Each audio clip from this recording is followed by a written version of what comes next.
Hello. हाँ दोस्तों, नमस्ते।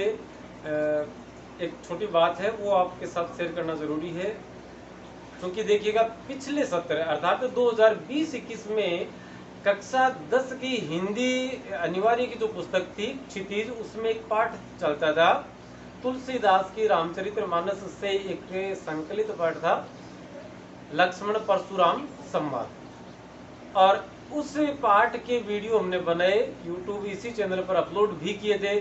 और उसमें बार बार इस बात का जिक्र है कि 2020-21 के सत्र की जो स्थगित परीक्षाएं चल रही है उनके लिए यह कक्षा रहेगी।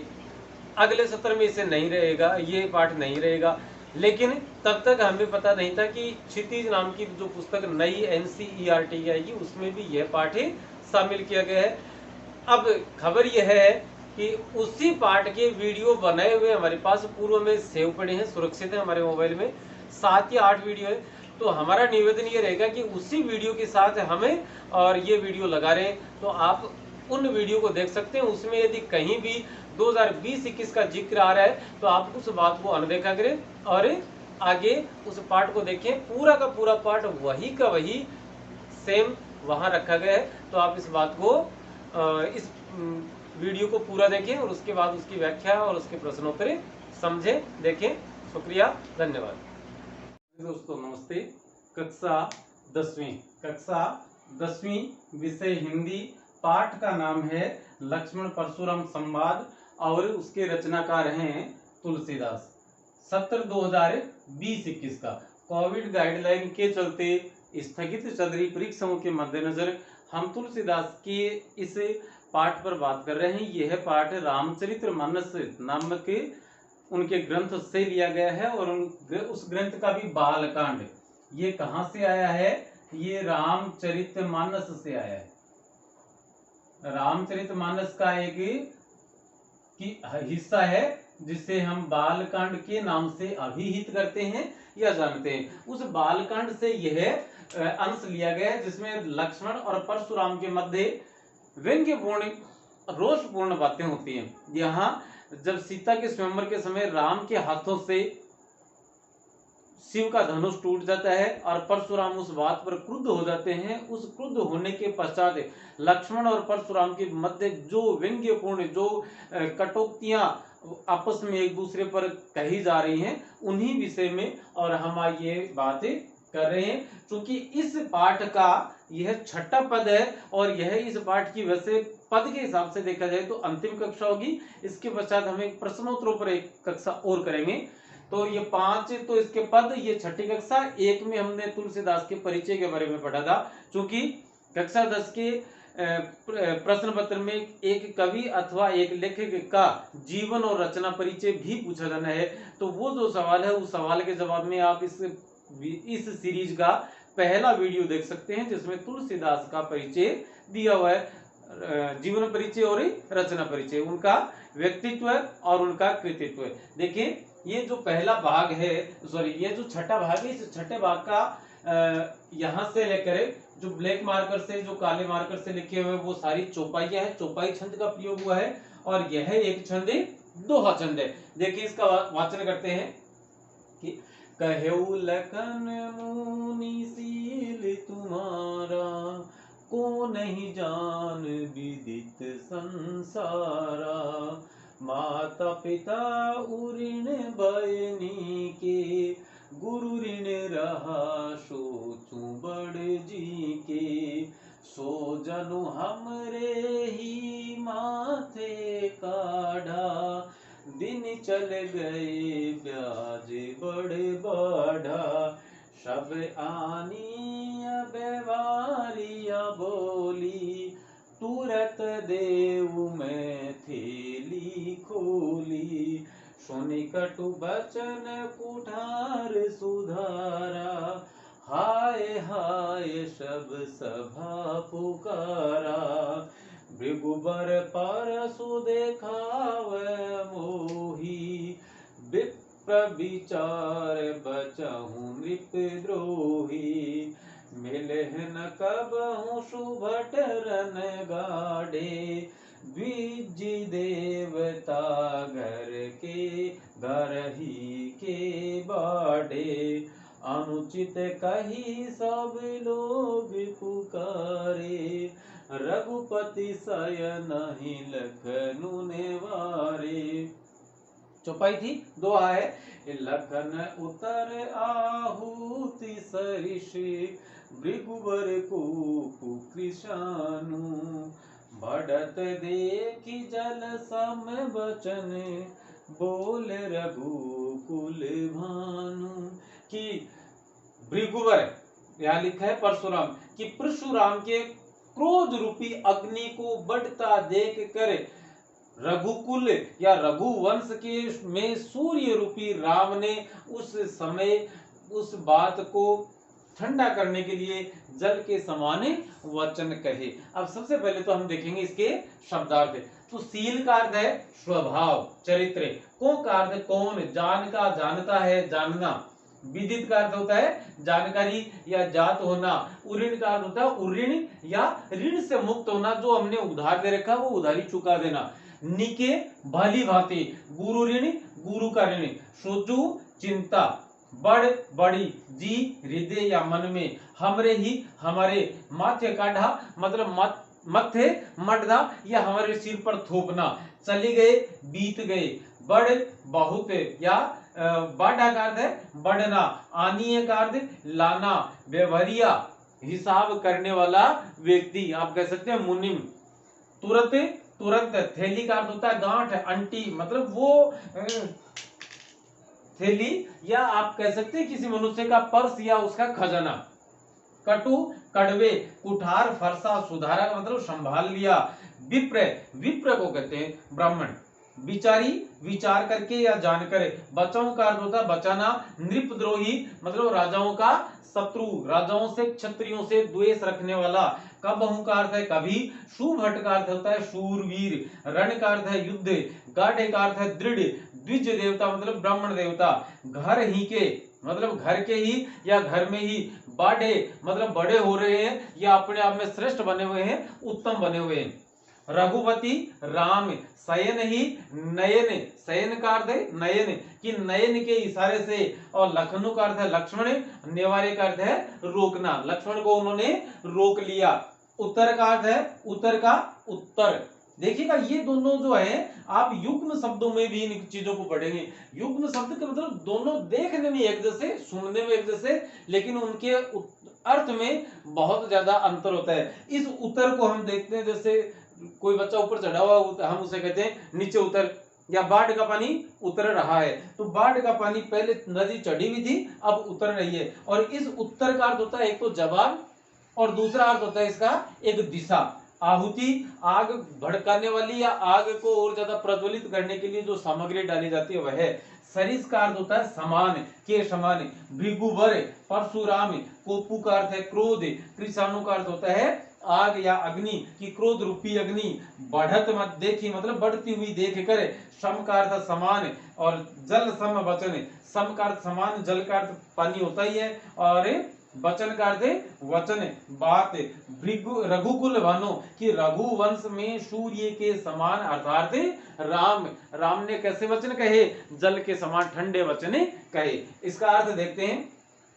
तो प्रसंग में हम क्या लिखेंगे, प्रसंग में हम लिखेंगे कि प्रस्तुत काव्यांश तुलसीदास के द्वारा रचित रामचरितमानस के बालकांड से लिया गया है, जिसमें लक्ष्मण और परशुराम के मध्य एक दूसरे पर कटुक्तियां या व्यंग्योक्ति या व्यंग्यपूर्ण बातें कही जा रही हैं। फिर व्याख्या में लिखेंगे कि कहे वो लखन मुनि सील तुम्हारा। अब इससे पहले वाली आप बात याद करें तो लक्ष्मण और परशुराम के मध्य वही खींचातान चल रही है, और यहाँ वो कह रहे कि हे विश्वामित्र आप मेरा क्रोध, मेरा जो ऐश्वर्य है वह लक्ष्मण को बता दो। तब लक्ष्मण कहते हैं कहे वो लखन मुनि सील तुम्हारा। ये सुनकर लक्ष्मण ने कहा कि हे मुनिवर आपका सील, आपका स्वभाव तो सब लोग जानते हैं, कौन नहीं जाने, कि कौन नहीं जानता विदित संसारा, कि आपके स्वभाव को कौन नहीं जानता, आपके स्वभाव के बारे में तो पूरा संसार जानता है। माता पिता ऋण भयने के, कि आप अपने माता पिता के प्रति आपका जो ऋण था उस ऋण से तो बड़ी आसानी से उऋण हो गए। उऋण का मतलब ऋण मुक्त हो गए, आपका ऋण चुक गया, माता पिता के प्रति आपका जो दायित्व था वो निपट गया है। गुरु ऋण रहा सोच बड़ जी की। अब आपके जी में, आपके हृदय में एक बड़ी चिंता है। सोचो का अर्थ हमने सोच, और सोचो का अर्थ यहाँ लिखा है चिंता। आपके मन में एक बड़ी चिंता है, और वो चिंता क्या है? गुरु का ऋण। कि गुरु के ऋण के प्रति आपके मन में एक बहुत बड़ी चिंता इन दिनों चल रही है। सो जनो हमरे ही माथे काटा। और वह जो आपका गुरु ऋण का जो आपका गुरु ऋण जो आपके सिर चढ़ा हुआ था, वो आपने हमारे माथे काट दिया, या हमारे सिर पर थोप दिया है। दिन चली गई, दिन बहुत सारे बीत गए, इसलिए ब्याज बढ़ बढ़ा, इसलिए उसका ब्याज भी बहुत ज्यादा बढ़ गया है। कि आपका गुरु के प्रति आपका जो ऋण था, वो ऋण कई दिनों से चल रहा है, और इस चलते जाने की वजह से काफी दिन बीत गए, और उस ऋण पर ब्याज भी बहुत ज्यादा बढ़ गया है। सब आनीय व्यवहारिया बोली कि अब आप ऐसा कीजिए, उन किसी न किसी व्यवहारिया का अर्थ होता है किसी न किसी मुनिम या कोई गणना करने वाला, या ब्याज की जो गणना करने वाला व्यक्ति है उसे, कि कोई व्यवहार करने वाले व्यक्ति को आप ले आइए, सबसे बोलकर, किसी से बोलकर, किसी व्यवहार करने वाले, किसी हिसाब करने वाले व्यक्ति को ले आइए। तुरंत देव मैं थैली काटा, और मैं थैली खोलकर तुरंत चुका दूंगा। मारवाड़ी भाषा में कहा कि तेरे जो को तो हूं, तू जखन तेरी आधा उनबा कर ले लिया, अब बार गिना दे टपाटप, है ना। तो ये कह रहे कि तुरंत देव में थैली खोले, कि तुरंत मैं थैली खोलते दे दूंगा, तू तो हिसाब बता कितना तेरा। तो सुनी कटु वचन कुठार सुधारा। लक्ष्मण के ये कटु वाक्य सुनकर परशुराम ने अपना कुठार, और कुठार आपने यहाँ कहाँ लिखा था? फरसा।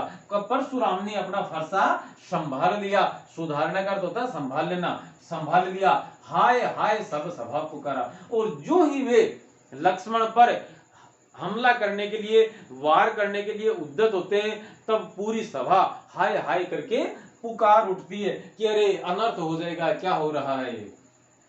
भृगुवर परशु देखाव मोही। और इतना सब देख कर भी, इतना सब होने के बाद भी लक्ष्मण वहीं नहीं रुके। वो और ज्यादा वाक्य, और ज्यादा कटु कड़वे वाक्य किसे कहते हैं? परशुराम को क्या कहते हैं? कि भृगुवर परशु देखाव मोही, कि भृगुवर परशुराम मुझे अभी भी अपना फरसा दिखा रहे हैं। विप्र विचार बचाऊं नृपदोही। और मैं इस राजाओं के दुश्मन को ब्राह्मण समझ के अब तक बचाता आ रहा था, नहीं तो कब का इसका वध कर चुका होता। लक्ष्मण के टोन, लहजा ये है इस प्रकार से। मिले न कबहु सुभट रण गाड़े। और इस परशुराम को, या इस मुनिवर को, इस ब्राह्मण श्रेष्ठ को आज तक रण के मैदान में, युद्ध के मैदान में कोई शूरवीर, दृढ़ शूरवीर मिला नहीं है कभी। कहाँ? रण के मैदान में। रण का अर्थ होता है युद्ध के मैदान में। कभी इसका पल्ला वीर से, दृढ़ वीर से पड़ा नहीं है। द्विज देवता घर ही के बाड़े। ये जो ब्राह्मण देवता है, द्विजवानी होता है ब्राह्मण। द्विज जो शब्द है, इसके बारे में एक बात बताते हैं। द्विज देवता घर ही के बाड़े, कि ये जो ब्राह्मण देवता है, ये अपने घर में ही श्रेष्ठ बने हुए हैं, क्योंकि युद्ध के मैदान में तो इनका किसी सूरवीर से कभी पाला पड़ा नहीं। कभी पड़ जाता तो बार बार ये कुठार दिखाने की जो हिम्मत है, जो हिम्मत है, वो कर नहीं पाते। अनुचित कही सब लोग पुकारे। इस बात को अनुचित मानकर और सब लोगों ने कहा कि ये आप बहुत ज्यादा अनुचित कह रहे हैं। किसे? लक्ष्मण को कहा। तो वहां उपस्थित राजाओं ने लक्ष्मण की इस बात से असहमति जाहिर की और कहा कि लक्ष्मण का यह कथन अनुचित है। अनुचित का अर्थ होता है अन धन उचित, उचित माने सही, अन मानी गलत नहीं, नकारात्मक अर्थ में, कि यह सही नहीं है, अर्थात यह अनुचित का अर्थ होता है गलत है, कि यह आप बड़ी गलत बात कह रहे हैं। अब क्या हुआ? रघुपति शयन ही लखनऊ निवारे। और रघुपति राम ने इस दरमियान, इस दौरान लक्ष्मण की तरफ अपनी आंखों से इशारा करके, आंखों में संकेत करके लक्ष्मण को वहीं रोक लिया। अब देखिए, द्विज के अर्थ में हम बात कर रहे थे। द्विज अनेकार्थक शब्द है। इस द्विज के तीन अर्थ निकलते हैं। एक तो अर्थ निकलता है द्विज का, सबसे पहला तो इसका अर्थ निकलता है, जैसे यही इसी पद में इसका अर्थ निकला ब्राह्मण। दूसरा निकलता है इसका पक्षी, और तीसरा निकलता है दांत। देखिएगा, ऐसा माना जाता है। द्वि का अर्थ होता है दो, और जय का अर्थ होता है जन्म लेने वाला। जैसे आपने देखा होगा ना, जलज, कि जल में जन्म लेने वाला है जो वह, अर्थात कमल के अर्थ में जल धन जय, धन का अर्थ मतलब जोड़ का निशान, जोड़ के निशान को हिंदी में धन कहा जाता है। तो जल धन जैसे जलज बना, उसी प्रकार से द्विधन जैसे कि दो बार, द्वि का अर्थ होता है दो, दो बार जन्म लेने वाला है जो वह, अर्थात कौन है, ब्राह्मण, अर्थात कौन है, पक्षी, अर्थात कौन है, दांत। कैसे जन्म लेते हैं दो? ब्राह्मण का जीवन है, ब्राह्मण किसी जाति विशेष से न मानकर यहाँ पर एक विद्वान के विषय में, एक विद्वान के परिप्रेक्ष्य में बात की जाती है। तो कहा जाता है कि ब्राह्मण का जन्म भी एक सामान्य मनुष्य की तरह होता है, लेकिन जब वह अपनी गले में ये जो पवित्र धारण करता है, अर्थात जनेऊ धारण करता है, तब से वह पक्का ब्राह्मण बनता है। तो एक तो सामान्य मनुष्य की तरह से, और जन्म में ये जो पवित्र या जनेऊ धारण करने के पश्चात वह सही मायनों में ब्राह्मण बनना। तो दो बार जन्म होना। पक्षी का जन्म आप समझ सकते हैं दो बार होता ही है। माता के गर्भ से उसका जन्म होता है अंडे के रूप में, और उस अंडे को सेती है उसकी माँ, और उसके पश्चात उस अंडे से जब बच्चा निकलता है तो दूसरी बार उसका जन्म माना जाता है। तो किसी भी पक्षी का जन्म कितनी बार हुआ? दो बार। तो उसे भी द्विज कहते हैं। और दांत, ये हमारे मुख के अवयव हैं, मुख के भाग हैं, और दांत हैं वो भी हमारे जन्म के पश्चात 8, 9, 10 साल तक जो दांत रहते हैं वो टूटकर दूसरे आ जाते हैं। तो जन्म के तत्काल बाद जो दांत आते हैं उन्हें तो हम दूध के दांत कहते हैं, और उसके बाद जो दांत आते हैं उन्हें पक्के दांत कहा जाता है। तो दांत दो प्रकार के, ब्राह्मण दो बार जन्म लेना, पक्षी का दो बार जन्म लेना, और दांत का दो बार जन्म लेना। तो ये तीनों ही क्या कहलाते हैं? द्विज कहलाते हैं। अब बात यह आती है कि कहीं कोई वाक्य आ गया तो उस वाक्य में उसका क्या प्रयोग है, उसके आधार पर उसका अर्थ हमें ग्रहण करना है। कि द्विज द्वार पे आए हैं, उन्हें अंदर ले आओ, सम्मान, सम्मान सही। तो आप यहाँ पर पक्षी अर्थ नहीं निकाल सकते उसका, कि तब हम कहेंगे कि ब्राह्मण द्वार पर है, दरवाजे पर है, उनको सम्मान सही थे अंदर ले आइए। चले आगे देखते हैं कि लखन उतर आहुति सरे से भृगुवर को कृसानु, बढ़त देख जल सम वचन बोले रघुकुले बानु। कि लखन, लक्ष्मण का ये जो उत्तर था, कौन सा? कि आपको कहीं कोई सुभट रण के मैदान में, युद्ध के मैदान में कोई सूरवीर से वास्ता नहीं पड़ा आपका, नहीं तो सारी वीरता धरी रह जाती। ये तो आप जो ब्राह्मण देवता है वो घर के ही बाडे, बाडे का हमने लिखा वहां पर बढ़े होना, उत्तम बनना। आप अपने घर में ही उत्तम बने हुए कि माँ, एक टब्बर की बात है कि वह कह रही, एक छोरो आपकी माना कि बोले माँ, हाँ बोले मैं भाग्यो बहुत, अरे पल्ला नंबर पर आयो, बोले बेटा कितना हा, एक लो भगना लगी था, एक लो यो बा, एक लो जना तो तू चाल की जातो तो भी कितने नंबर पर आतो? एक नंबर पर। तो लक्ष्मण के शब्दों में, लक्ष्मण के जो भाव थे, उस भाव के अर्थ में द्विज देवता, या हम कहें परशुराम, अपने से कमजोर लोगों से ही लड़े थे, इसलिए वो अपने आप ही श्रेष्ठ हो गए। आप कभी हमसे लड़के देखो, पता चल जाएगा कौन सा ज्यादा वीर है। लक्ष्मण का भाव यह था। तो लक्ष्मण के इस उत्तर ने आहुति, आहुति का अर्थ होता है आग को भड़काने वाली जो सामग्री होती है, उसमें जो डालते हैं अग्नि में घी इत्यादि, तो वो उसके समान कार्य किया। और इससे क्या हुआ? भृगुवर, भृगुवर का हमने उत्तर जवाब यहाँ अर्थ लिखा है परशुराम, कि परशुराम का जो क्रोध रूपी अग्नि थी, वह क्रोध रूपी अग्नि और ज्यादा भड़क गई, बढ़ गई, और उसको बढ़ती देखकर रघुकुल में, रघु के वंश में सूर्य के समान दैदीप्यमान, सूर्य के समान तेजस्वी, अर्थात राम ने जल के समान शीतल वचन कहे। जल के समान कैसे, क्या कहे? जल के समान वचन कहे। शीतल शब्द का यहाँ लोप है, और इसलिए लोप होने की वजह से यहाँ लुप्तोपमा अलंकार माना जाएगा। ठीक है।